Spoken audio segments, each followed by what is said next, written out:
Making progress in stroke recovery does not require fancy or expensive equipment. You can get just as much bang for your buck from these 5 cheap or free tools if you know how to use them.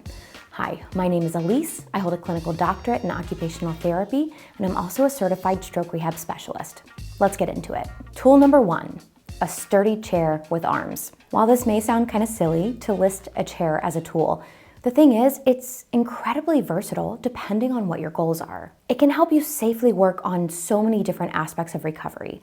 So let me explain how I might use it with somebody in stroke recovery. If you're just starting to rebuild your leg strength, working on sit-to-stands with a sturdy chair that has armrests can be incredibly beneficial. It's also going to help you work on the sitting aspect as well, because it's not just about getting up, but it's about a safe, slow control on the way back down. And so not only are you building in a functional movement that you do need to do on a daily basis, you're also rebuilding leg strength with a sit-to-stand or a stand-to-sit. Now you can also use a chair for precursor exercises to walking. So you could stand behind the chair, use the top of it for support as you weight shift from side to side or front to back. You could do standing marches or kicks. You could incorporate other balance exercises, perhaps reaching either in sitting or in standing. You can also do endurance exercises.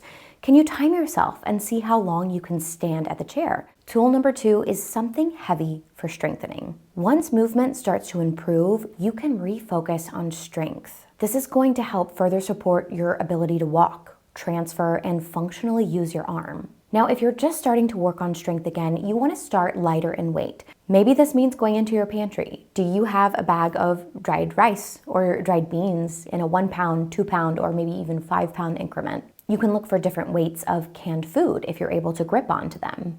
You could also use a backpack with some books inside if you want to sort of mimic a rucksack or a weighted vest. Now, as you progress and you need more weight to continue making progress, this is when you'll start looking for dumbbells, barbells, cuff weights, or actual weighted vests with increased increment in weight. But the thing is, you don't have to pay for these new.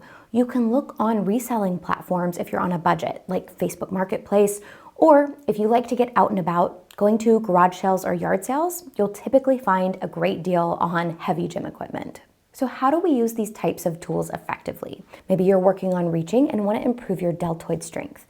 If you're able to hold on to the bag of rice or beans, you can work on raising that arm up to about shoulder height and then slowly lowering with that weight or resistance applied to help work on strengthening.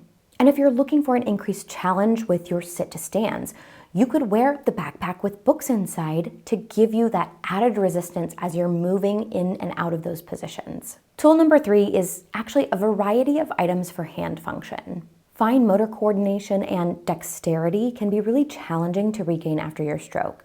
So having items that are different sizes, shapes, and textures can all help to improve your coordination, your strength, and sensation. So what can you use?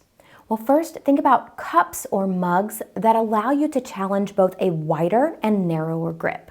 An unused household sponge is going to help you work on grip strength because it provides a level of resistance. Use different size coins to help you work on fine motor coordination and manipulation. Utensils like a spoon or a fork.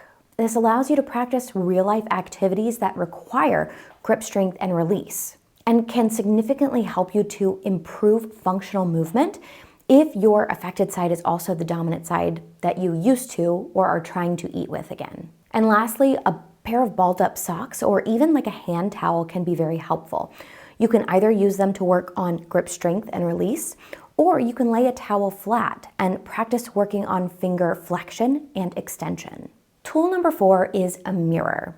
I think this is one of the most overlooked rehab tools, and I'm not necessarily talking about this in the context of mirror therapy, although you can use it for that as well. Rather, after a stroke, your brain sometimes has trouble accurately sensing movement and position. Visual feedback, like from a mirror, can help to improve awareness and also control of your movements. And this is especially important if you don't have somebody who is capable of providing you with external feedback, like a therapist or a caregiver. So some options around your house.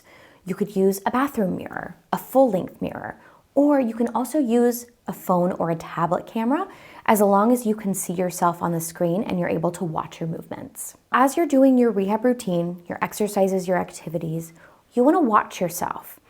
You want to watch specifically your affected side. Look at your posture and alignment.